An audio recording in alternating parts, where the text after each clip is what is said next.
Bienvenue dans cette vidéo où on va parler de l'histoire de Naruto Uzumaki qui est le personnage principal de l'anime Naruto et Naruto Shippuden. Je vais vraiment résumer en quelques minutes sans m'attarder sur tout l'anime mais surtout sur les points importants de Naruto. Sinon je vous laisse avec la vidéo. Bon visionnage. Sasuke wa zette, ore ga tsure de kairu.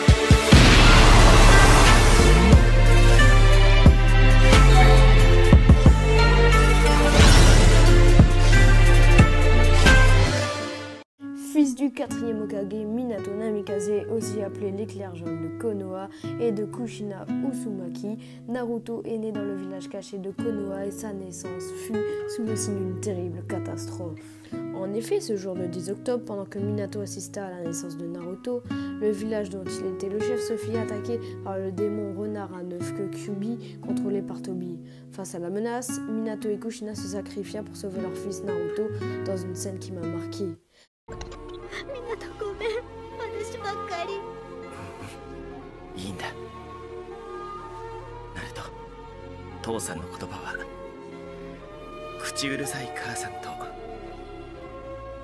Dans les derniers instants de sa vie, Minato c'est la lame du démon dans Naruto.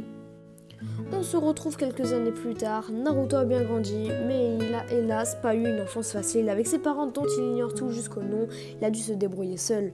De plus, alors que son père pensait qu'il serait acclamé en héros, ça fut l'inverse, car Naruto est détesté de tous et vu comme un raté par la majorité de son village. Mais pourtant, il ne baisse jamais les bras, ayant comme objectif de devenir Hokage pour que l'on reconnaisse sa valeur. Il fit ses premiers pas dans le monde des ninjas en intégrant l'équipe 7 après avoir passé la fameuse épreuve des clochettes. Il est aux côtés de Sasuke Uchiha et Sakura Haruno, ayant comme sensei Kakashi Hatake, le ninja copieur. Pour parler de Sakura, elle a un crush pour Sasuke et Naruto a un crush pour elle. Sinon, ça s'arrête là quoi. Bon, passons à Sasuke.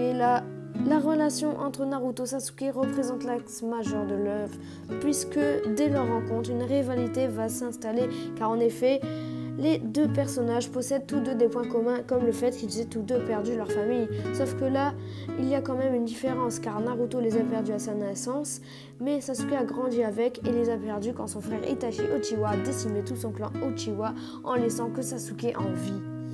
Et on voit très bien l'opposition entre les deux protagonistes. Naruto va se faire de nouveaux amis et se faire apprécier alors que Sasuke n'aura qu'un objectif qui est de tuer son frère pour venger son clan. Et c'est là qu'on le perdra car pour devenir plus fort, il passera dans le camp adverse, que ce soit auprès d'Orochimaru ou dans l'Akatsuki. Naruto veut devenir Hokage, mais il ne peut pas le devenir sans avoir sauvé Sasuke, c'est ce qu'il se dit. Dans la première partie, on va voir cette relation se construire, mais aussi se détruire. Ce n'est que 3 ans après, dans Naruto Shippuden, que Naruto va se lancer dans la poursuite de Sasuke dans le but de le ramener à Konoha. En réalité, il se passe énormément de choses en parallèle, que ce soit la lutte contre l'Akatsuki ou les grandes guerres ninja, mais aussi l'apparition de centaines de nouveaux personnages, mais qui ont toutes leur importance dans l'histoire, où ce sera impossible de tout résumer, mais ce n'est pas grave car on est là pour parler de l'évolution de Naruto.